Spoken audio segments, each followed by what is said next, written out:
नमस्कार, मैं अजित कुमार स्वागत करते हैं आपका अपना YouTube channel senior coaching centre में।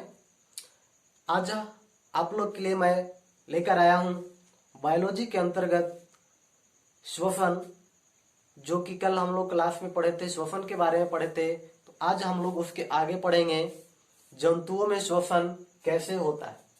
अगर जो कल का वीडियो आप लोगों ने नहीं देखे तो नीचे मैं डिस्क्रिप्शन बॉक्स में लिंक दे दूंगा, आप लोग देख लीजिएगा श्वसन क्या होता है, कितने प्रकार का होता है, कैसे होता है। आज हम लोग पढ़ेंगे जंतुओं में श्वसन कैसे होता है। तो देखते हैं जंतुओं में श्वसन कैसे होता है, इसके बारे में जानते हैं। तो जंतुओं में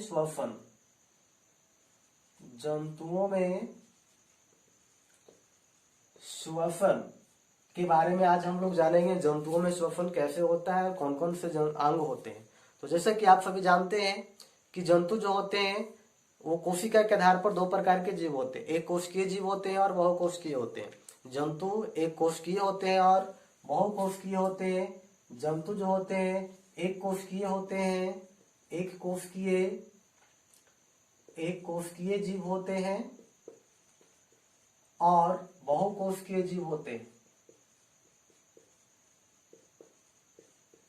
एक कोशिकीय जीव होते हैं और बहुकोशिकीय जीव होते हैं। तो पहले जानते हैं एक कोशिकीय जीवों में कैसे होता है श्वसन।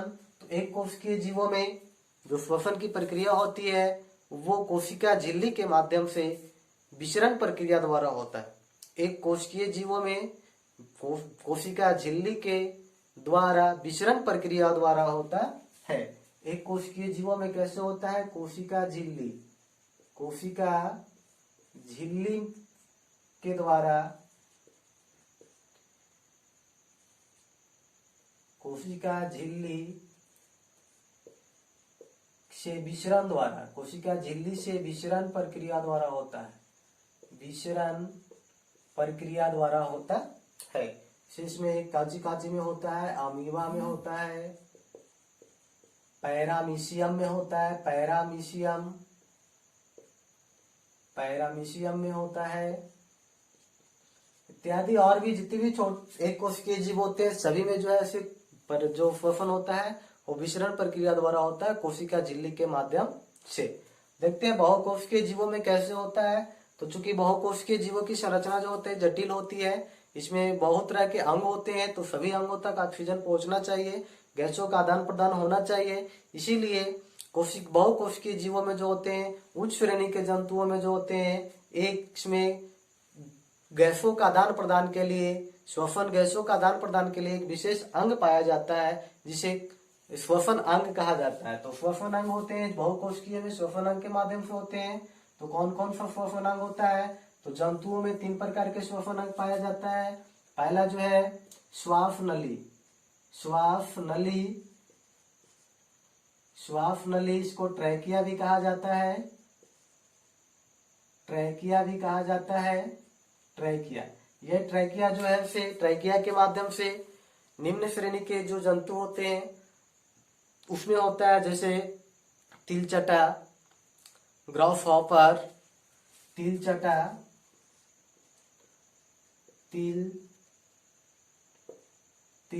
होता है, ग्रासहॉपर होता है, ग्रासहॉपर ये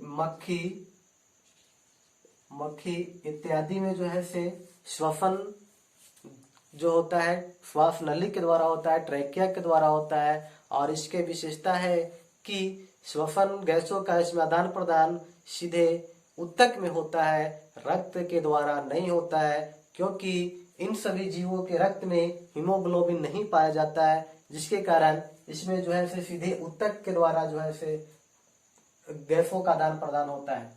और कैसे होता है, इसमें जो होते हैं श्वास नलियां होते हैं जो एक सिरा ऊतक से जुड़ा होते हैं, तो दूसरा जो है श्वास रंध्र द्वारा बाहर खुलते हैं। डायरेक्ट बाहर से श्वास रंध्रों के द्वारा वो गैस ऑक्सीजन को ग्रहण करते हैं और ऊतक में पहुंच जाता है। दूसरा है गिल्स।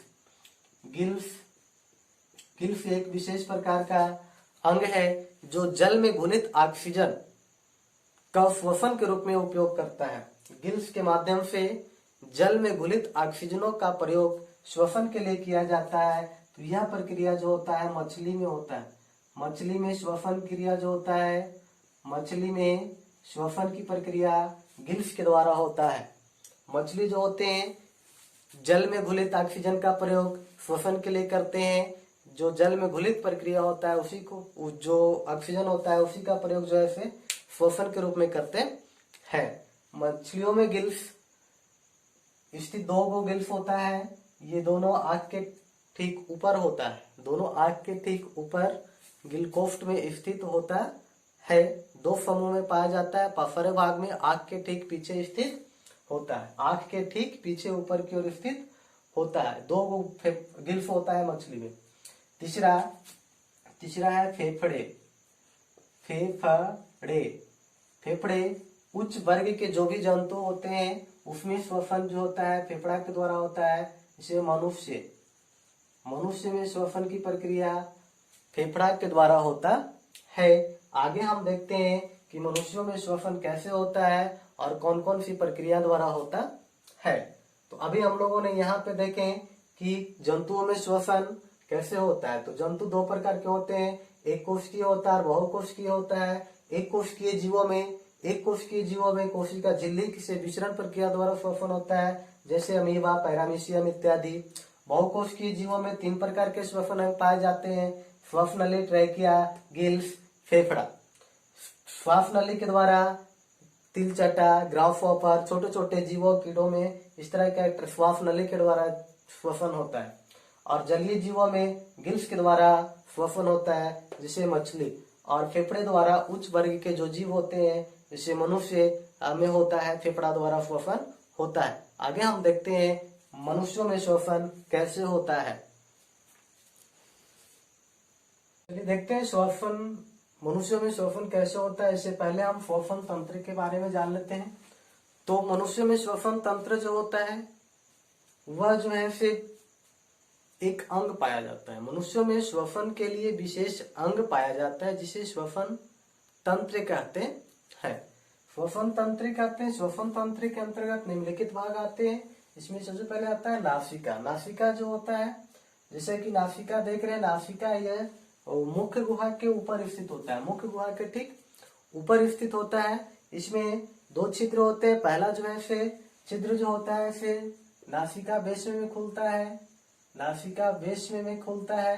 दूसरा जो है से वायु को शरीर में ग्रहण करता है। वायु का शरीर में प्रवेश करता है, दूसरे के द्वारा शरीर में प्रवेश कराया जाता है। दूसरा इसका भाग है लैरिक्स, स्वर यंत्र। लैरिक्स या स्वर यंत्र। स्वर यंत्र जैसे कि देख रहे हैं, ये श्वास नली के ठीक नीचे स्थित एक यंत्र होता है, छोटी सी रचना होती है। लैरिक्स जो होता है ग्रसनी के नीचे स्थित होता है, एक छोटी सी संरचना होता है जिससे यह ग्रसनी के नीचे एक छोटी संरचना होता है, इससे ध्वनि उत्पन्न होता है।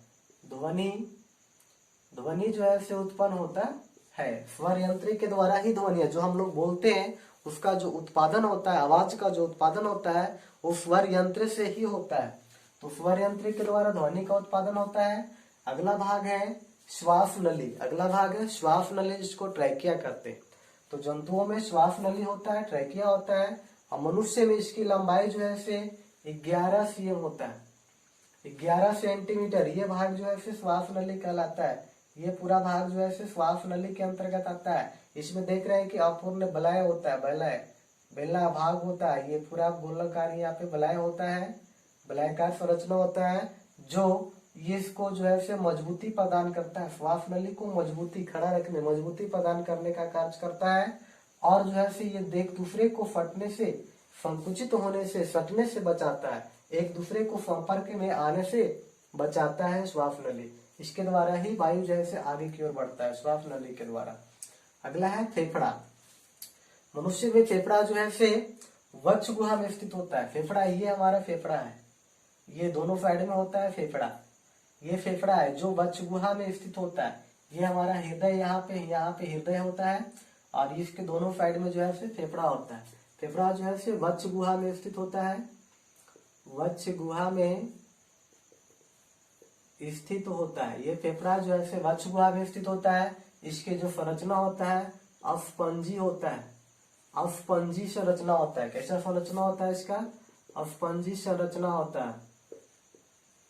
अस्पंजी मतलब जो स्पंज, स्पंज जो हम लोग खाते हैं, देखे हैं कैसा, वो उसको जब दबाते हैं तो उसको से जो है ऐसे रस बाहर निकल जाता है। उसी प्रकार के हमारे शरीर में ये फेफड़ा होता है, लेकिन यहाँ पे रस नहीं होता है, यहाँ पे रस नहीं होता है, यहाँ पे होता है वायु, गैस O2 और CO2 होता है। तो इसमें स्पंजी संरचना होता है। इसमें जो है इसे कई बार वायु कोफ होते हैं। इसका जो अगला भाग है, ये जो श्वास नली का अगला भाग जो है ब्रॉक्स में विभाजित हो जाता है। आगे चल के ब्रॉक्सिया में श्वासनीय और श्वास नलिकाओं में विभाजित हो जाता है। ये श्वास नली जो है श्वासनीय और श्वास नाकिया में जो है इसे विभाजित हो जाता है। ब्रॉक्स और ब्रोंकियल्स में विभाजित हो जाता है और ये फेफड़ा में होता है। और ये फेफड़ा में जो है से वायुकोफ होता है। ये जो है ऐसे छोटे छोटे फिर गुफाओं में कहा जाता है विभक्त हो जाता है। इसमें फेफड़ा में जो होता है वायुकोफ होता है, वायुकोफ होता है। लगभग एक मनुष्य में वायुकोफ जो होता है 3 गुने 10 के पावर 8 वायुकोफ होता है। 3 गुने 10 के पावर 8 वायुकोफ होता है एक वायुकोफ में, दोनों फेफड़ों से मिला करके। एक मनुष्य में दोनों फेफड़ों से मिला करके 3 गुने 10 के पावर 8 वायुकोफ होता है। इसमें होता क्या है, वायु अंदर प्रवेश करता है और फिर बाहर निकलता है। इसी में CO2 और O2 गैसों का आदान प्रदान होता है। वायुकोश में ही गैसों का आदान प्रदान होता है। इसमें मनुष्य में फेफड़े में श्वसन गैसों का आदान प्रदान के लिए ये जो वायुकोश होता है लगभग 400 से 800 वर्ग फीट सतह उपलब्ध होते हैं। यानी कि ये जब पूरी तरीके से फैलाया जाए तो 400 से लेके 800 वर्ग मीटर सतह तक ये घेर सकते हैं वायुकोश। इतनी वायुकोश होता है हमारे शरीर में, दोनों फेफड़ों में स्थित होता है। तो इसके अभी हम लोग देखें यहाँ पे श्वसन अंग के बारे में जाने पूरे तरीके से। तो श्वसन अंग किसके कहते हैं? जब मनुष्यों में श्वसन के लिए एक विशेष अंग पाया जाता है उसे श्वसन तंत्र या श्वसन अंग के नाम से जाना जाता है। श्वसन अंग 3 मुख्य रूप से 4 प्रकार के होते हैं: नासिका, स्वरयंत्र, लैरिक्स, श्वास नलियां और फेफड़ा। श्वास नलियां, फेफड़ा। नासिका में 2 छिद्र होता है, जिससे एक पहला छिद्र जो है नासिका बेस में खुलता है, दूसरा छिद्र वायु को शरीर में प्रवेश कराता है। लैरिक्स जो होता है, स्वरयंत्र जो होता है, यह ग्रसनी के ठीक नीचे स्थित होता है। ग्रसनी के नीचे छोटा सा संरचना है, इसे ध्वनि उत्पन्न होता है। क्या उत्पन्न होता है? ध्वनि। और श्वास नली ट्रैकिया मनुष्य में ट्रैकिया की लंबाई 11 सीएम होता है। ट्रैकिया की लंबाई 11 सीएम होता है। पूरे ट्रैकिया में जो है वलयाकार संरचना होती है, वलयाकार संरचना होती है जो श्वास नली को मजबूती प्रदान करता है, श्वास नली को मजबूती प्रदान करता है और श्वास नलियों को एक दूसरे से चिपकने से बचाता है। अगला है फेफड़ा। फेफड़ा जो है ये वक्ष गुहा में स्थित एक अस्पंजी संरचना होता है। वक्ष गुहा में स्थित एक अस्पंजी संरचना होता है और इसमें वायुकोश होते हैं। वायुकोश होते हैं। एक मनुष्य में दोनों फेफड़ा से लगभग 3 गुने 10 के पावर 8 वायुकोश होते हैं।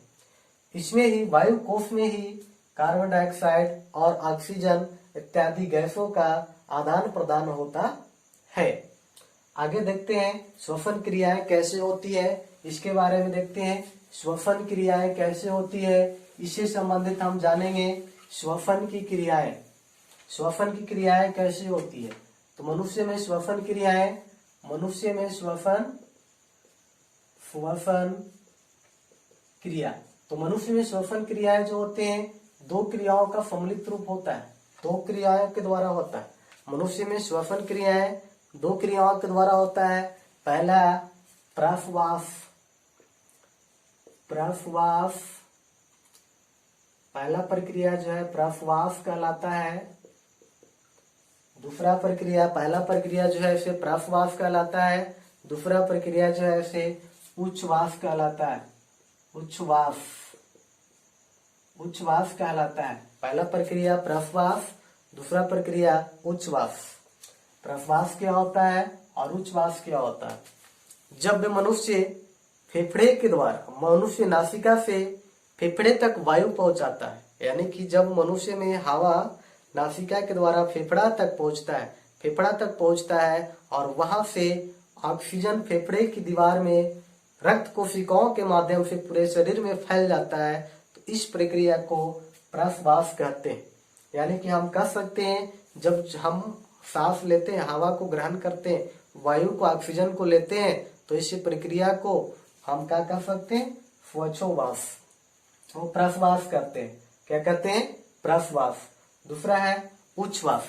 जब संपूर्ण शरीर से, पूरे शरीर से कार्बन डाइऑक्साइड रक्त के द्वारा फेफड़ा में लाया जाता है और फेफड़ा से फिर बाहर निकाला जाता है। फेफड़ा से फिर कहाँ निकाला जाता है? बाहर निकाला जाता है। तो इस प्रक्रिया को उच्छ्वास कहते हैं। यानी कि जब ग्रहण करते हैं तो प्रश्वास और जब छोड़ते हैं तब उच्छ्वास। ग्रहण करते हैं तो प्रश्वास और जब छोड़ते हैं तब उच्छ्वास कहलाता है। ये दोनों क्रियाओं के सम्मिलित रूप को श्वासोच्छ्वास कहा जाता है। श्वासोच्छ्वास क्या कहलाता है? श्वासोच्छ्वास कहलाता। ये दोनों क्रियाओं का जो है श्वासोच्छ्वास,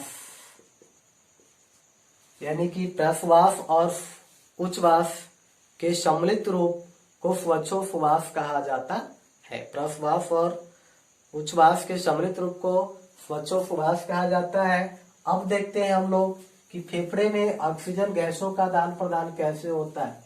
फेफड़ा में, कहा? फेफड़ा में CO2 है ना, O2 और CO2 का आदान प्रदान कैसे होता है? आदान प्रदान ये फेफड़ा में कैसे होता है? तो मान लिया जाए ये जो है से एक रक्त कोशिकाएं पूरी तरीका से है और ये हमारे पास फेफड़ा है। ये हमारे पास फेफड़ा है और ये पहली क्रिया में क्या होगा? पहली प्रक्रिया में क्या होगा कि हम O2 को ग्रहण करेंगे। किसको? O2 को अंदर ग्रहण किया जाता है। O2 को हम श्वास के रूप में लेते हैं, श्वास मार्ग के माध्यम से लेते हैं और ये जो है से यहाँ के बाद ये श्वास नलिका के द्वारा आता है और आने के बाद यहाँ पे जो है से O2 जो है से हीमोग्लोबिन के साथ मिल जाता है। हीमोग्लोबिन के साथ मिल जाता है। हीमोग्लोबिन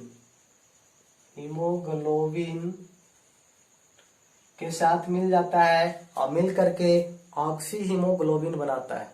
क्या बनाता है? ऑक्सी हीमोग्लोबिन बनाता है और यह जो है से फिर रक्त के में प्रवेश करता है, रक्त के में आ जाता है और रक्त से कोशिकाओं तक पहुंच जाता है। रक्त से कोशिकाओं तक पहुंच जाता है। यहाँ पे कोशिका होते हैं, यहाँ पहुंच जाता है और यह जो है से कोशिकाओं में उसका उपयोग करता है। कोशिकाओं में इसका उपयोग करता है और कोशिकाओं में उपयोग ऊतकों में प्रयोग करने के बाद बचा हुआ जो होता है O2 CO2 बचा हुआ होता है, जो अवशेष बचता है CO2 पुनः इसको रक्त में छोड़ देता है।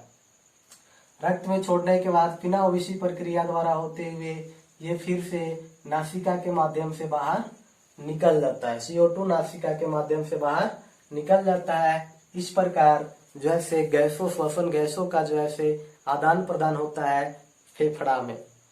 तो दोस्तों आज हम लोग सीखे कि मनुष्य में श्वसन कैसे होता है। आज की क्लास बस इतना ही। अगर जो आपको अच्छा लगा तो लाइक कीजिएगा, शेयर कीजिएगा और कमेंट तो अवश्य कीजिएगा।